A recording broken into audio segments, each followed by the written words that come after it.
กินฟรีด้วย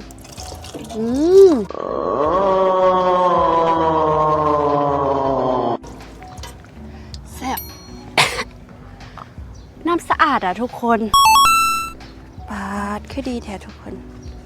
อยู่ตรงกลางอันนี้เลยเนาะตรงกลางริมโขงอ่ะโคตรดี แต่ว่าตอนนี้ลงไม่ห้อนค่ะตอนนี้น้องไม้เดินทะลุจากตลาดท่าเสด็จทุกคนทะลุมาฮอด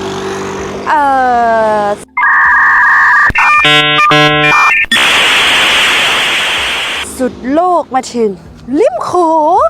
แล้วก็เห็นข้างๆเป็นฝั่งพูนเป็นเวียงจันทร์ทุกคนเป็นประเทศละสปอร์ตที่น้องไม้อยู่ฮันเองผมเป็นเวียงจันทร์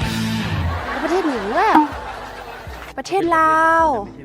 แต่ว่าโบแมนเวียงจันทร์ทุกคนเป็นยุใส่กะวงแต่ว่าเป็นประเทศลาว